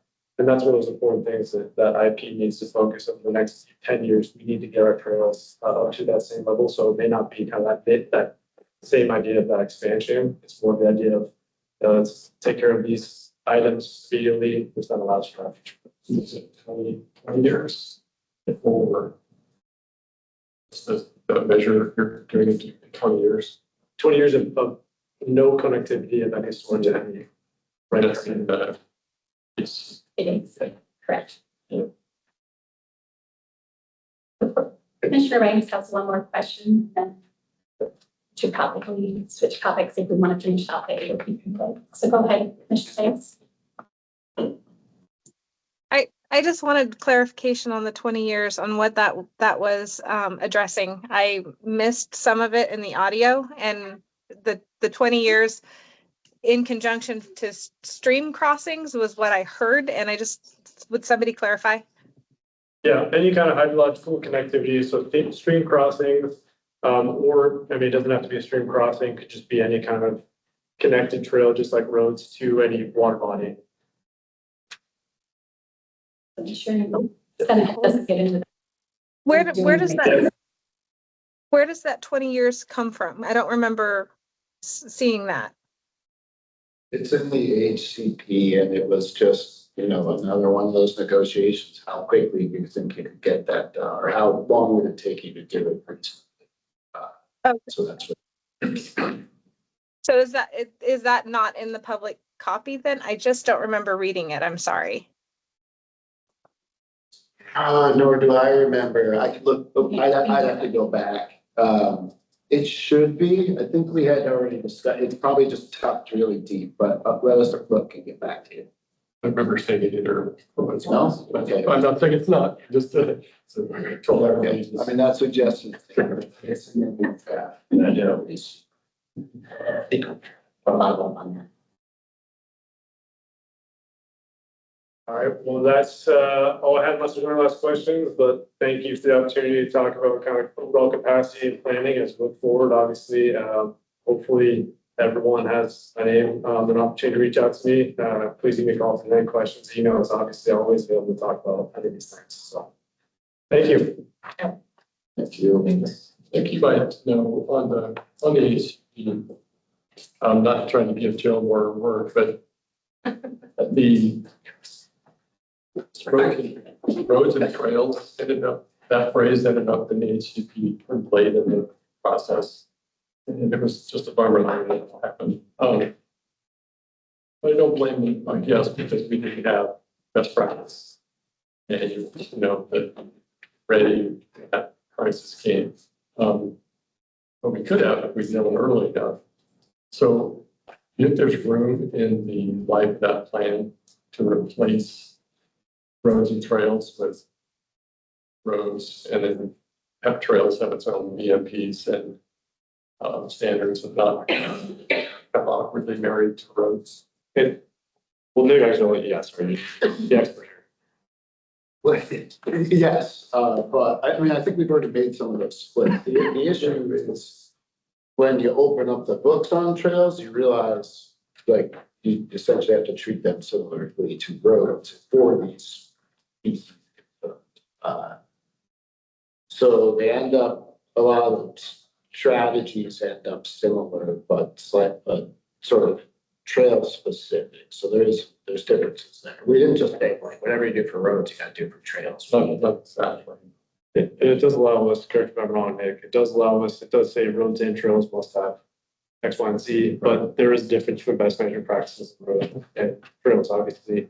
Best management practice for road, a non-road person, was that 25 feet wide, 20 feet wide? Obviously for trail, that's a different piece. So we would have our own standards. They do kind of fill out that best management practice. They kind of lumped when it made sense. Made sense being relative description. And yes, but when it made sense. Plus trails, as our roads are very varied in size. Difference of a quad using it in an individual physically not motorized. Or Or a horse, one quad versus 10,000. Yeah. right, 10,000 people. well, that's, Cattle drive. so use, so Right. density of use, yeah. Okay, that's great. Burn it up on the clock. Would be a buck. And last, I'm sorry, I'm gonna place these on the back table if anyone wants to check this out before. You want this go through or do people need breaks? I think that there was a planned scheduled break, but I can just keep going. I am gonna just focus on the AOP because I think that's the most important thing to get through this afternoon because we do have a public comment period coming up. I do have a couple of notes on the IP, but I can save that for our next meeting and actually make that more robust for our next. So I'm gonna go ahead and skip a couple of insurance slides.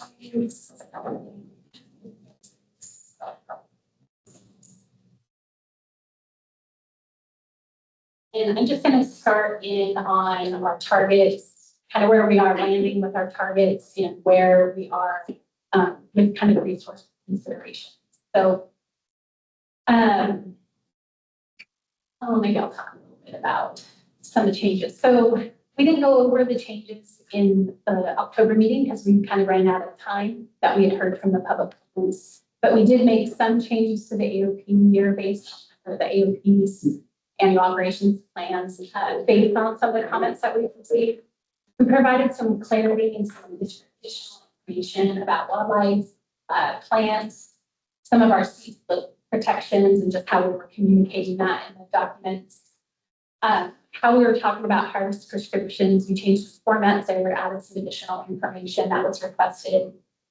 We also did get quite a few comments about kind of planting mixes and densities and reforestation considerations. So we did add a section this year that speaks to that from a planning perspective. So we'll see how the public takes that. We're also updating our web map to include plant roads. That was something that was asked for by a couple of different commenters last year. So not a ton of changes this year, but trying to be responsive. Let's see. So just like to talk about the targets and where our annual operations plan is fitting into that. As you can see here, our current volume targets for these districts, the western districts, between 181 and 83.2, and that's because the southwest unit of Western Lane has a range. They do a sale every other year, so that's why they're there. So the planned volume on the western district is 181.3. You'll also note here that for Klamath, there's a total of 4.3 million board feet. So for the whole division for FY27, the plan is for 185.6 million board feet. We've noted this in the past. These numbers are likely to be adjusted for some of the districts prior to public comment. We're still working through, I think we're putting the final touches that planners are working on them today, and tomorrow we'll kind of incorporate all of kind of last minute changes, but there may be small adjustments made. And that's one of the reasons why we don't put all the revenue and project costs on this list, because they really are just fine tuning those. The volume projection also may fluctuate beyond this approval based on the layout and market cruises that we do. Our overall goal is to meet that 186 volume, but kind of as you saw during Cody's presentation earlier, you know, the market cruises are sometimes a little above, a little below, and as we work through the final quarters, we make adjustments if needed to meet those goals. Although I think we're still operating under Kate's directive from last year, right? Which was, so ordinarily we might we try to come in at the number if we see ourselves going over, but the last couple of years we've been letting ourselves go over. So it's 186, but it looks like we've got 190. We're not going to pull a sale back to hit 186, which is kind of eliminate. Yeah, and that's in our implementation plan. That's what we do. So basically, the primary sales that are listed there, if we do all of those will go forward. If we're falling short, if we have to move a timber sale, kind of like when we were talking about the drop timber sale, we'll move something up to make to adjust.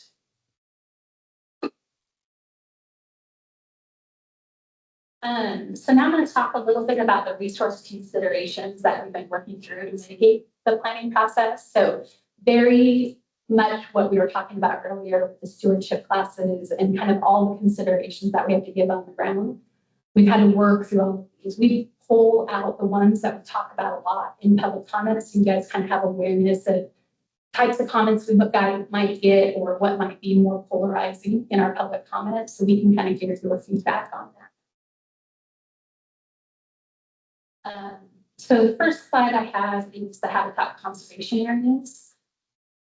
Habitat conservation areas are one of the draft HCP strategies. We talked about that a lot. And we are planning on harvesting in some of these areas during this AOP. They're designed to conserve the highest quality existing covered species habitat. We talked a lot about this, change my presentation. So the focus of these sales is to increase the quality and or quantity of the habitat for terrestrial cover species. Stands that provide lower quality habitat, no habitat will be managed more frequently with the intention of becoming better habitat over time. We also do some management in stands to help maintain habitat. They're growing denser, they're going to start suppressing some of the understory trees, and we want to keep those in their current designation if they're later. We manage stands within these that are lacking habitat characteristics. With the intention of moving them or keeping them in late still forest habitat. So there's 3 types of categories that we have for management within the habitat conservation areas. We have healthy conifer. So the HCP limits the thinning of healthy conifer stands to 1,500 acres per year in 5 HCPs. Management will focus on habitat development, which will include a variety of density management restrictions to ensure that the late soil structure develops more quickly in younger stands or helps maintain existing complex structure. Further structure development in older stands. Many of these stands have a higher original planting densities that were more intended for timber production and will persist as simple closed canopy stands or will simplify as density increases without a reduction in overall uniformity. To improve this habitat, these stands will receive the needs of patch cuts that will increase the growth of dominant tree species and allow for the initiation or reinitiation of understory tree and shrub that will increase both vertical and horizontal diversity as well as species diversity within the stand. The biologists and district staff work together to determine which stands need management, further refine, tune the prescriptions during sale layout as they get more information about the stands. So that is in the healthy conifer. The other 2 that we have are Swissnedlecast hardwoods, and they're combined on this because a lot of times all the stands have holes. They have Swissnedlecast in them, or the Swissnedlecast does fur in them, and then also have a hardwood component. The HCP limits operations in these types of stands to an average of 1,000 acres per year. And the management prescriptions for these operations will be based on site conditions of the stands that are not likely to become high quality habitat for the species over the course of the permit term. By doing regeneration, harvest, or clear cuts and retention cuts on these stands early in the permit term, ODF will be able to plant these stands with mixed native species that will grow into suitable habitat during the permit term. Biologists will work with district staff to determine new tree strategies that will be based on site conditions and will include a component of conifer and hardwood species that are unaffected by the diseases where available. They will also work together to determine which stands for candidates for management, and then they work to fine tune those prescriptions as they move up. So you can see over here, we're at about almost 1,400 acres of the healthy conifer thinning for about 20 million board feet. And then on the Swissnedlecast and hardwood dominated, we're at about 275 or 277 for about 5 million board feet. The one thing I do want to point out here is, I talk about the HCP limit being about 1,000 acres, and we are lower on that for the hardwood dominated Swissnedlecast. And this is a combination of things. A lot of it is around survey costs. So these aren't very high economically feasible stands in the first place. They're in, some of our harder areas log, which have a higher logging cost. They have really high road costs. And coupled with the teeny surveys that need to do it, just a lot of them weren't penciling out, or we just, by waiting until we don't have to do surveys anymore, it would give us a bigger boost to that. So that's why some of those are a lot lower than the healthy conifer thing. Just a minor question about the Tillamook SNC hardwood. What would you say that mix might be, between Swiss Beetle cast and hardwood? Half and half, or? Oh, right now? Yeah. I think, like, I know what sales they are, and I do think it's a mix of both. Like, every stand has components of hardwood within it. So it's like Swiss needle, or the Douglas fir is kind of at the top third of the slope, and then the alder is kind of Yeah. the 2/3 of the slope. I know oceans of zombie. Would that be correct, Nick? Yes. Yeah. 100%, Yeah, so there's not a lot of pure Douglas fir single cast stands, that are in the HCA's, or mostly that case. In the old years ago, so these are areas we've never been to because they've been too hard to get to. It's more sort of entry as a final clear.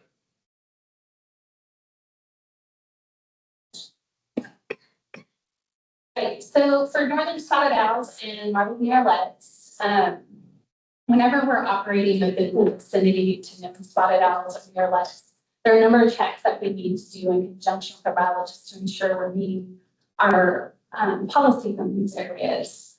On the side, there are operations that are found within owl circles. We don't have any that are in marble murrelet areas.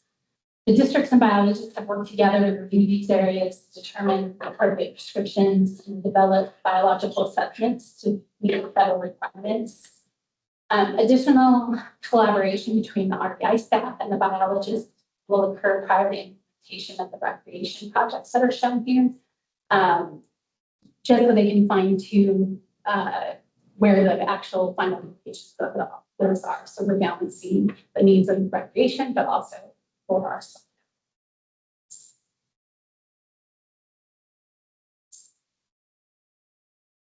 Oh, yeah. Commissioner Reyes, go ahead. I'm seeing the northern spotted owl in Astoria district, and I'm just curious, how many years has it been since we've had a positive survey for northern spotted owl in these potential, I assume, thinnings? 7. I'll take Dan's word. It's been 7 years. Okay, so I'm just curious, would it help to consider delisting? I know that it doesn't change the HCA's, but would it be helpful to consider delisting, since 5 years is the threshold for ODF to begin a delisting process?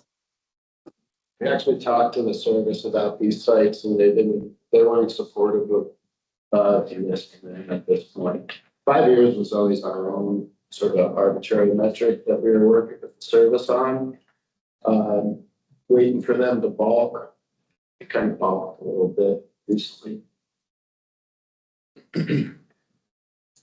So we're planning sales in there. And it's been a discussion we've had for a long time. Dan and I had a bunch of times, how the pros and cons of vacating versus just following our current process of doing a biological assessment.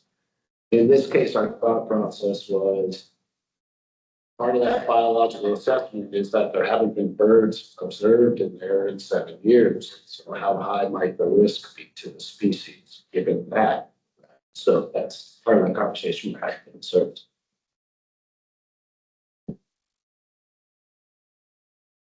Any other questions on this stuff? So this is the one we've kind of talked about throughout the day, and so this one is definitely going to be of some interest as we move forward in the public comment process.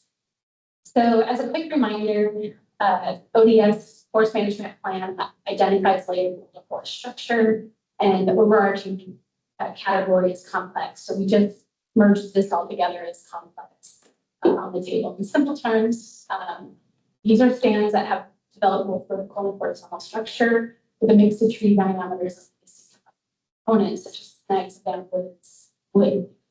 As we have aligned our management strategies with the draft habitat conservation plan, we are harvesting some of these stands that are currently classified as complex. The clear-cut acres shown on the slide are almost all located outside of the conservation areas.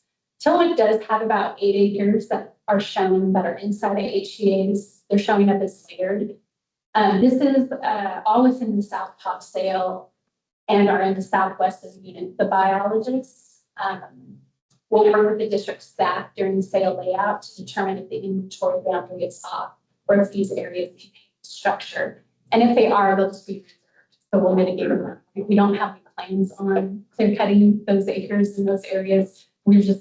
They're imputed information, so we don't necessarily think they are there, but the biologists they working with them to determine that. For all of these stands, the districts are coordinating with the biologists on living tree strategies associated with different sales. So as you can see here, we're going to be clear cutting primary about 500 acres and partial cutting about 172 acres. And then on the alternate sales, clear cutting about 196 acres.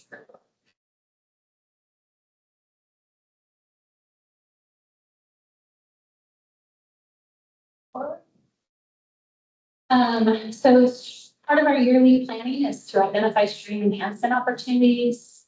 The first initial screen was done by our product specialists in conjunction with our ODF and W biologists. And they have identified a variety of options for us to consider as we move into the sale layout process.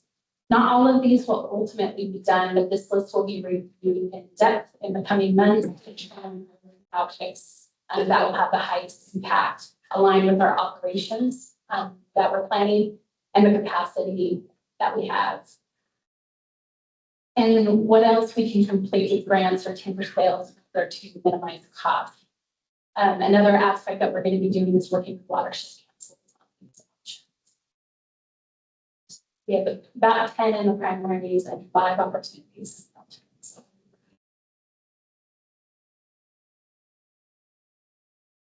Each year we screen all the candidates for domestic water or points of diversion. While our general stream protection rules for the forest management plan and our habitat conservation plan protections near exceed the forest practices rules around domestic water sites, kind of like what we talked about earlier today. There are additional efforts that can be taken near these locations to help alleviate outstanding concerns. During the planning process, different tools are used when evaluating these resources. We determine if the site is actually being used, identifying who the landowner is that's associated with the site, and doing some outreach efforts to discuss planned activities and potential mitigation efforts. We also are looking at buffer requirements and then also potential latest strategies to incorporate tree consideration of those key locations when possible. So as you can see here, we've got 2 on Astoria, 2 on Forest Grove, 2 on North Cascade, and they're none on Northwestern and Western districts.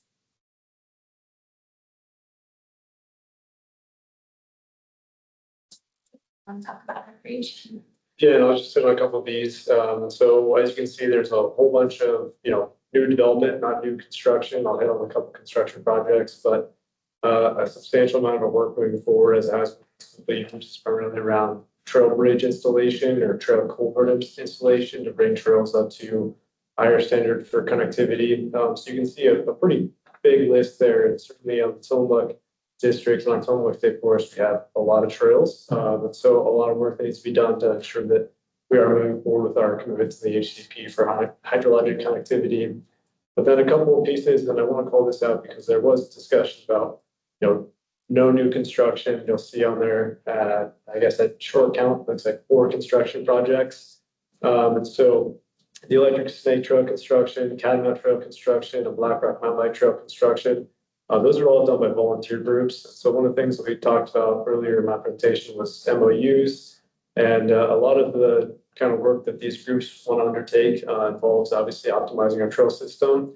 And so some of these trail construction projects include vacation of old trails and additionally MOUs that require the maintenance of additional trails in the area so that there is an opportunity to connect those additional trails so that we have groups that are engaged building trails to improve the system, but also engage in maintenance. And the last one is that top piece, the Plimpton Creek Trail construction, which is a OHV trail.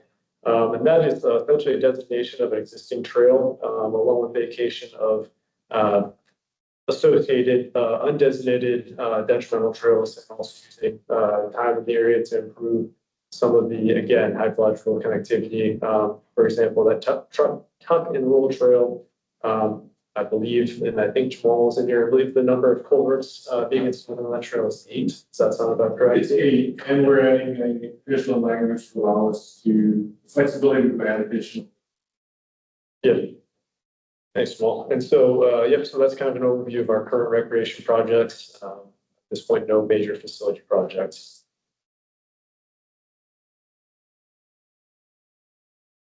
And the next piece is just our basic interactions, and every year, again, obviously, and I think the next slide is probably only Tillamook trails. We have a lot of trails in the Tillamook district, and so again, every year there's inevitably interactions between trails and timber sales.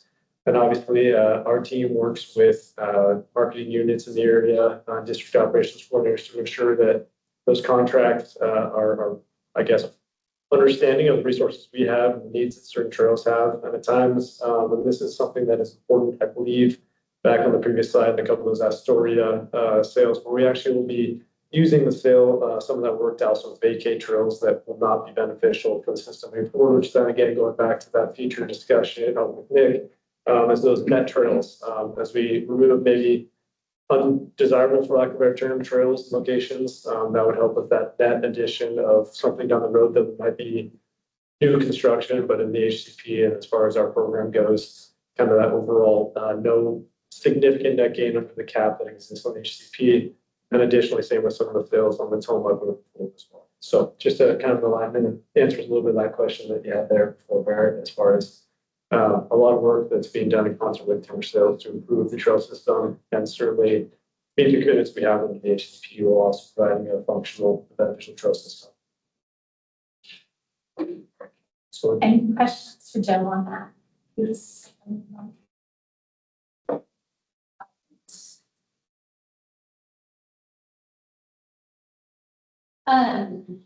So we've talked a lot over the years about our public engagement process. And I just kind of wanted to, because you do talk to your constituents, just talk a little bit about some of the public engagement that we're going to be doing in the next couple of weeks prior to and up till the public comment. So we will be doing a statewide news release. We'll be doing notifications on social media and on websites. We'll utilize the mailing list that we have that people have signed up for, so that way they're aware that the public comment process is starting. We'll be providing interactive maps with documents on our website. We'll be doing a 45-day public comment period. We'll provide comment summary and responses once those are developed, and we'll send that out with the approval of the plan. And then we're always looking for process improvement, and then also improving our SBAC engagement for collecting information and helping us work through kind of the comments when we come to you in the spring meeting. We also have landowner engagement, and I'll talk about that in just a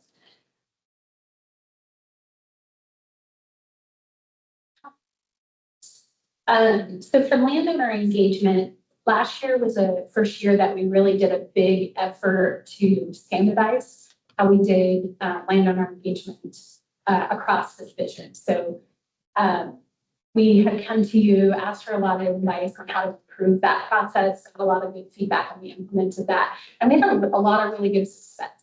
We had several landowners reach out, ask questions, and we got a little bit in the public comment period, but I do think that we felt like we got some success through those notifications.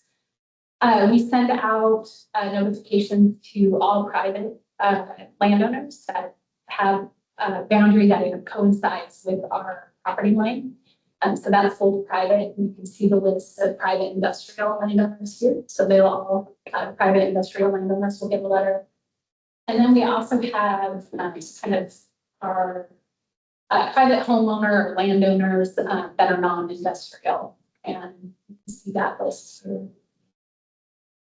So we have about 30 homeowners across 6 districts and 11 sales. The The largest we have is on the Planet Lake District. There's 13 areas or 13 homeowners around one sale. So we'll be making sure that we'll talk through that with them or within those two sales. But between those two slides, you can see why it was pretty important to standardize that. Can you describe any of the interactions? Were there examples where you ended up in conversation with landowners? Ended up in verbal? I might like, if Eric was in that position at that time, then you're. Typed a bunch of letters yesterday, but I haven't talked to anybody yet. Well, yeah, I mean, this really struck me on the catalyst for all this, two of our sales in the 26 AOP. I don't think they're a good representation of this process.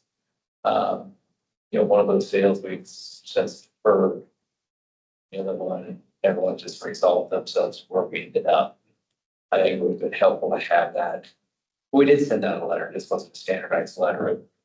But I think it's a good thing to be thinking about proposing an operation. It's just good business. Yeah, I just wanted to say congrats on finishing that up, and hopefully it turned into something positive instead of. Did you guys receive money? No, I just was emailing back and forth with Austin. We have two landowners, one farm and one that we work with all the time. So we already have a good relationship, so it shouldn't be anything negative. I had heard some, I know that Forestry had some outreach, some people that had them, did some outreach with them. There's some that I thought, well, that word was a different person. I must have heard wrong. So I feel like that's better than getting a lot of like frustrating calls because they have the opportunities, they get it. We send them out a letter that has like who we are, what we're doing, how to engage in the public comment process. We describe kind of what to expect at the different stages in the planning stage, when we're doing the layout, when we're actually logging in, and then what to expect, at the close of the sale. We could provide, every district provides contact for that landowner to do outreach specifically to a local contact. So because we didn't receive a lot of feedback on that, we're just going to keep it the same until we get, until it's not working for people. Yeah, I didn't want to put a bunch of work into something if it's working for people. So we'll just kind of use this process for a little while, and if we need to adjust, we get comments back. We're always open to making adjustments to our process. I think we just want to be transparent and provide good information. So how else we can do that? I think we learned some lessons, a lot of lessons. At that time, when the way that what people thought the sort of announcement of an AOP is versus when decisions are actually made. We realized we could do a better job explaining it as Cody just did a little bit. So it's like, hey folks, we're just telling you, this is the time. We're telling you this is on the radar. The boots on the ground decisions are coming, and we'll do it to those. The other piece is everyone that was sent a letter based on an alternate September sale last year will be getting a new letter this year for their primary sales, and all those alternate sales will get their first kind of contact with us. So they actually are getting that 2-year kind of advance on most sales. Sometimes we move things around and a primary gets into play a little bit earlier. And that's kind of going back to your trail example earlier about like, what's the right timing? That's something I was kind of thinking about. How do we maybe stagger some of these things in the future and just make sure that people are aware through like alternate projects or something. So that's something that Joe can kind of play with as we're setting up kind of a probably should. But anyways, that was what's going on in my head as I was reading through these. Okay, so for timelines and next steps, so from today, we wanted to make sure that you guys had an opportunity to provide feedback. We'll be finalizing the documents early next week, making any changes we need to, but finalizing the documents early next week.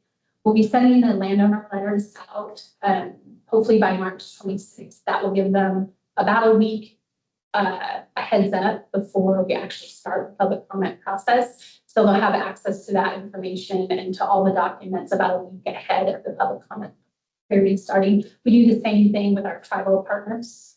We send them a letter the same day so they can see the final documents. We've been in discussion about these sales for a while, but they'll be able to see the final documents and provide feedback.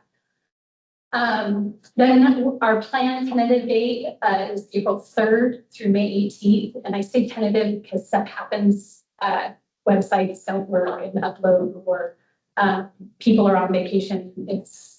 So I just learned to be tentative. It might be a day late or day before, but it should start April 3rd. And then May 14th and May 15th is our spring SAC meeting. We always bring what we have summarized already from the public comment period and present that to get feedback on like any concerns or anything we should be thinking about as we decide if we're going to do any adjustments to our AOP or how we would respond to those comments. And then we'll be doing comment resolution, our comment summary that we send out, and the AOP approval by June 30th. And that is it for the FY27 AOP. See if there's any questions or thoughts or concerns from the SAC members.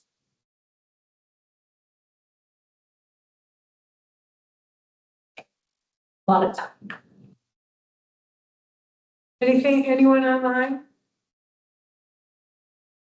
Okay.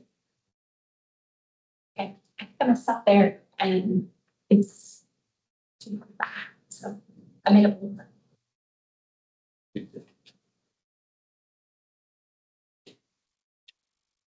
All right. You're 17 minutes early. For us. Thank you so much, everyone. Hey, wait, hold up. I did have one question. The agenda would close out. We'll be quick.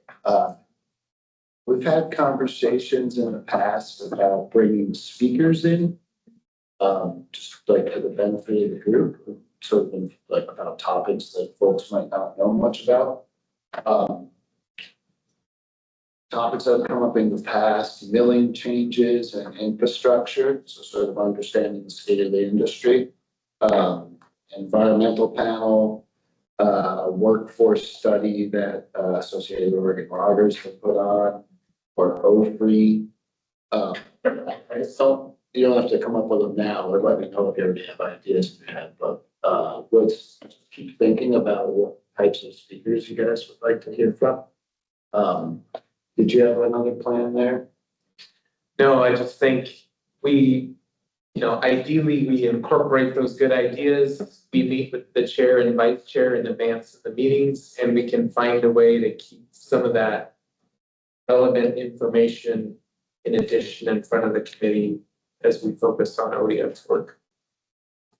I think coming out of this meeting would be really interesting. My view to have the State Forest Trust do a maybe 20-minute presentation of probably most of them not very familiar with what we do. And full disclosure, I'm chair of the board of trustees. She is our executive director. We raise money in the world from foundations and corporations and individuals to help fund recreation and burning on the forest. So vital. If we can get some momentum, it would be vital to the department.